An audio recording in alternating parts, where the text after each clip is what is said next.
চিকিৎসায় রোগীর মৃত্যু এমন অভিযোগ উঠেছে মেদবক্সুলা মাউন্ট রোড হসপিটালে। আমরা এই মুহূর্তে আছি নগরীর মাউন্ট রোড হসপিটালে, নয়শোর যেই হসপিটালটি পড়েছে মাউন্ট রোডরা, সেই হসপিটালেই আমরা এই মুহূর্তে অবস্থান করছি এবং গত 1 ঘন্টা যাবত যে বিষয়টি আমরা নোটিশ করছি বা দেখতে পাচ্ছি, এখানে অভিযোগ উঠেছে ভুল চিকিৎসার কারণে একজন রোগীর মৃত্যু হয়েছে এবং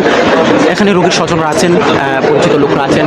এই মেডিকেলের কর্তৃপক্ষের লোক আছেন, তাছাড়া বিশেষ করে এখানে রেজাউল হাসান ফয়েজুদ্দিন তিনি এসেছেন। এই বিষয়টি আসলে খতিয়ে দেখছেন কিংবা মহানগর বিএনপির পক্ষ থেকে এটি আসলে কোন দিকে মোড় নেয় বা কোন ধরনের সহযোগিতা, যে কোনো প্রয়োজনীয় তিনি সহযোগিতার হাত বাড়িয়ে দেবেন বলে জানিয়েছেন। এবং এই বিষয়টি বর্তমানে কিছুক্ষণ আগেও তাদের মধ্যে কথাবার্তা হয়েছে যে বিষয়টি ঘটেছে বা আমরা আশেপাশেই ছিলাম, যতটুকু জেনেছি যে হাসপাতাল কর্তৃপক্ষের একজন কর্মী তিনি জানিয়েছেন যে ওনাদেরও ভুল হয়েছে এই চিকিৎসায় এবং এই ভুলের কারণেই কিন্তু আসলে এই দুর্ঘটনাটি হয়েছে। কিন্তু আমরা এই মুহূর্তে কথা বলবো রেজাউল হাসান ফয়েজুদ্দিনের সাথে এবং আমরা যে জায়গাতে দাঁড়িয়ে আছি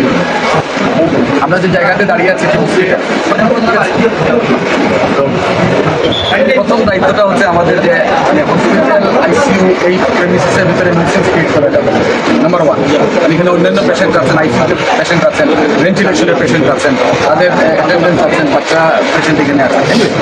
এটি হচ্ছে একটা বিষয়। আমরা ইতিমধ্যে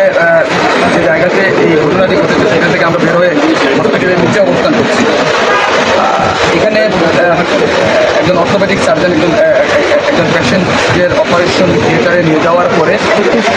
ওনার বক্তব্য অনুযায়ী কার্ডিয়াক অ্যারেস্ট হয়ে উনি মৃত্যুবরণ করেছেন। এটি হচ্ছে মূল বিষয়। একটা অপারেশন ছিল, একজন পেশেন্টকে উনি এসেছেন কানাইঘাট থেকে, ওনার সাথে একজন অ্যাটেন্ডেন্ট ছিলেন। নর্মালি উনি হসপিটালে নেওয়ার পরে ইঞ্জেকশন পুশ করার ঘন্টাখানেক পরে উনি ওনার কার্ডিয়াক অ্যারেস্ট হয় এবং উনি মৃত্যুবরণ করেন। এখন এই ঘটনার পরিপ্রেক্ষিতে এখানে ওনার সাথে অ্যাটেন্ডেন্ট যিনি ছিলেন উনি এখানে এসেছেন, ওনাদের আত্মীয় স্বজন এসেছেন। এখানে আমরা অনেকেই এসেছি এই সংবাদটি জানার পরে যে আসলে এখানে আমার কাছে যেটা মনে হচ্ছে যে যিনি মারা গেছেন পেশেন্ট, ওনার পরিবারের সদস্য এখন পর্যন্ত কেউ আসেননি। তো ওনারা যে ডিসিশন দেবেন সেই মোতাবেকই এখানে পরবর্তী করণীয়গুলো নির্ধারণ করা হবে। আমরা তো আসলে কোনো ডিসিশন মেক করতে পারি না। আমরা পরিবারের সদস্যরা যে ডিসিশনটি দেবেন সেটি বাস্তবায়ন করার ক্ষেত্রে আমরা সহযোগিতা করব। বর্তমানে যে সিলেট শহরে বেশিরভাগ হসপিটালে বিলের যে মানুষেরকে হয়রানি করা এবং অতিরিক্ত বিল নেওয়া, এই বিষয় নিয়ে আপনার পক্ষ থেকে রাজনীতি এখানে ভাই এটা নিয়ে তো কথা বলার জন্য সুযোগ নেই। এখানে বিল নিয়ে তো কোনো কথা হচ্ছে না। একজন পেশেন্ট মারা গেছেন, পরিবারের সদস্যরা এসেছে, সিদ্ধান্ত দেন কি নির্দেশনা দেন সেই মোতাবেক ওনাদের সিদ্ধান্তকে আমরা সহযোগিতা করার জন্য এরপরে মেবি 2 থেকে 2:30টায় আমার একটা ছোটো ভাই আমার পরে উনি কল ধরে না, তারপরে আমার রুগী মারা গেছে, প্যাকিং পর্যন্ত করে দিয়েছে। ম্যাক্সিমাম বছর 6 মাস তুমি সুস্থ হইতে পারবা। তখন এরা বলছে যে যেভাবে তুমি বলা বলতো এইভাবে, তখন বলছে যে একটা ইজিগুলো লাগবো, একটা কে বলছে তখন বলছে করার পরে ঘটার আপনার রুগী কী হবে আমার সাথে আপনার নাম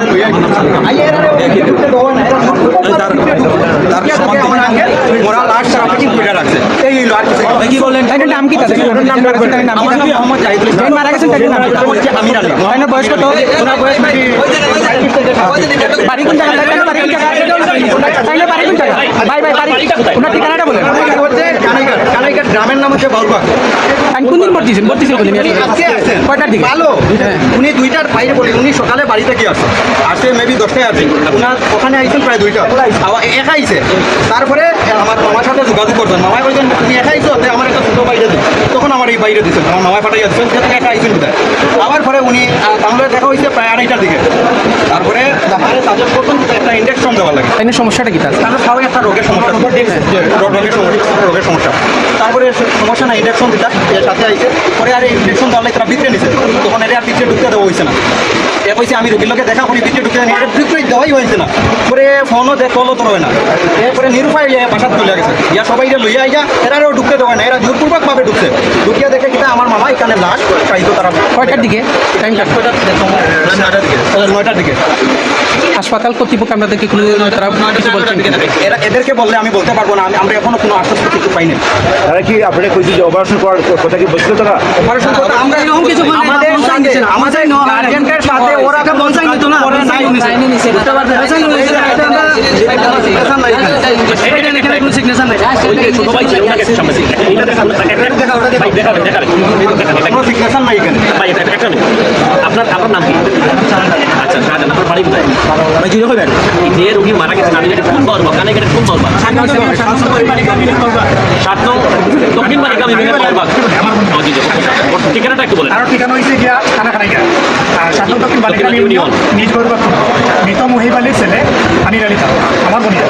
বাকি বিল্লা স্যারের কাছে আমরা বিগত 7-15 দিন আগে আইছি তার ডিক্সের একটা সমস্যা লইয়া আইছি স্যারের দেখাইছি স্যারে তার যে সিটি স্ক্যান দিয়েছিল সব ধরনের পরীক্ষা দিয়েছে পরীক্ষা দেওয়ার পরে স্যারে ঔষধ দিয়েছে ঔষধ খাওয়ার পরে বলছেন আরাম পাওয়ানো যদি তাহলে তুমি তাই আবার যোগাযোগ করবে আমরা সপ্তাহখানিক করে আবার স্যারের মধ্যে যোগাযোগ করে বলছি স্যার আমরা এই মেডিসিনে তেমন একটা আরাম পাওয়া গেছে না তারপরে তাই বলছেন যে ইয়ে করিল তুমি তাই ইকো এবং সিটিসকে ইসিজি দুইটা পরীক্ষা করিলাও তার একটা ইঞ্জেকশন দেওয়া লাগবে অপারেশন বাদে করবো ইঞ্জেকশনে যদি তাই আরাম পায় তে আর আমরা অপারেশনও গেলাম না ইঞ্জেকশন দেওয়া লাগবে তো ইঞ্জেকশন দেওয়ার আগে সিটি স্ক্যান ইকো এবং ইসিজি করা লাগে কারণ হার্ট কন্ডিশন ঠিক আছে দেন আমরা পরের দিন আইসি ইসিজি ইকো সকালে করাইছি গতকালকে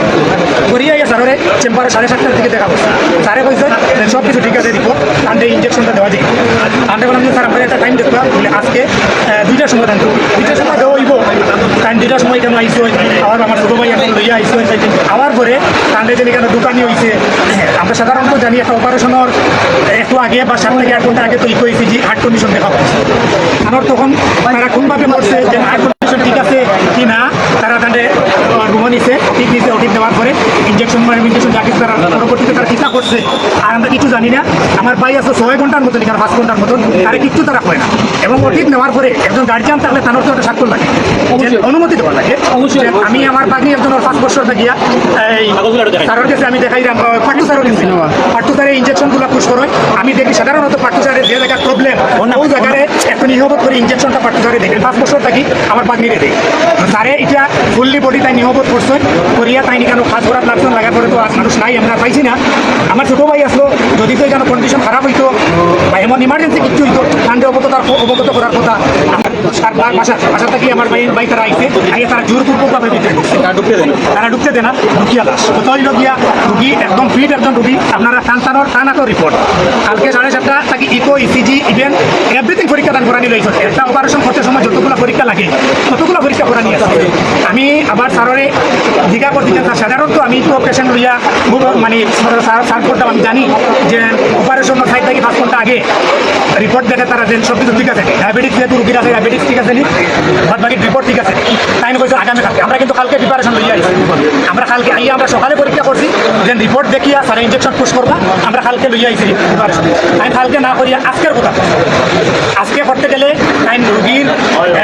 মানে বর্তমান পজিশন সিচুয়েশন তাই নিজে দেখছই নিনা তার কর্মচারী সকল তারা তাই চিন্তা করলা এবার তো আমরা করতে কইতে পারতাম এখন ধরে হাঁটলো সুস্থ মানুষ মূলত সুস্থ দেখাই এখন রুগীর লাগবে না আপনারা সিলেটের বাসিন্দা এবং বাংলাদেশের নাগরিক হিসেবে আমরা একের পর এক আমরা বৃহত্তর সিলেটে এই প্রবলেমগুলো মুখোমুখি হইলাম আমরা নাগরিক হিসাবে আমরা হইলাম আমার ভাই আজকে গেছেন কালকে আরেকজন যেতে পারে স্বাভাবিক এখানে একটা সিন্ডিকেট আছে হসপিটালের একটা সিন্ডিকেট আছে তারা এখানে প্রভাব খাটায় নেতাকর্মী তারা প্রভাব খাটাইয়া আমরা ভুক্তভোগী যারা হয় তারা একটা সময় তারা দুর্বল হয়ে যায় তারা মুখ তারা টিকা দিবে আমি স্পষ্ট ভাষায় যে জিনিসটা কইতাম চাইরা লাশ একজন গেছে হাজারো লাশ দিতে পারে কত হয়েছে গিয়া যদি আমি সুন্দর সমাধান না পাই তাহলে তো আমি কেন কীভাবে পাইব আপনারাই কেন উত্তর দিবা পাবলিক হিসাবে আমার মানুষ সুস্থ অবস্থায় হাঁটিয়ে হসপিটাল আইছে আমি চাই সুস্থ অবস্থায় আমার হসপিটাল থেকে আমি রিসিভ করার লাগে আমার রুগী এখন হসপিটাল কর্তৃপক্ষ কইতে হইব দেন এটার শেষ কোন জায়গা এটা আমরা কিতা চাই আমি আমার রুগী চাই আমার বাগনা বাগনি আছে 3 জন আমার একটা বাগনি আছে কি যার চিকিৎসা খরচ প্রতি মাসে পাট্টু স্যারে চালাই 5 বছর থাকি প্রতি মাসে 15 থেকে 20,000 টাকা যায় আমার বাগনির। এই বাগনির চিকিৎসা খরচ এই বাপ আমি দুবাই প্রবাসী 2 মাসের 3 মাসের ছুটির লাগি তাই নাইছে। আমার ছোটো 2টা বাগনি আছে, এরা লাইফ কই সম্পূর্ণ ইনকাম সোর্স বা ইনকামের উৎস হয়েছে একমাত্র তাই। এখন আমরা এগুলো চাই আর এই বাচ্চা কাচ্চার ভবিষ্যৎ কিটা, আমার বোন একজন বিধবা হয়েছেন তানোর ভবিষ্যৎ কিটা, আমরা ওগুলো চাইলাম। এই সব কিছু দিক বিবেচনা করিয়া হসপিটাল কর্তৃপক্ষ বা আমার প্রশাসনিকভাবে আমার কিটা ট্যাঙ্কির একটা কথা বইন বা কিটা একটা সান্ত্বনা দিক আমি ওই জিনিসটা আইনি পদক্ষেপ নিতে পারি। ডেফিনেটলি নিব, আইনি পদক্ষেপ অবশ্যই নিব।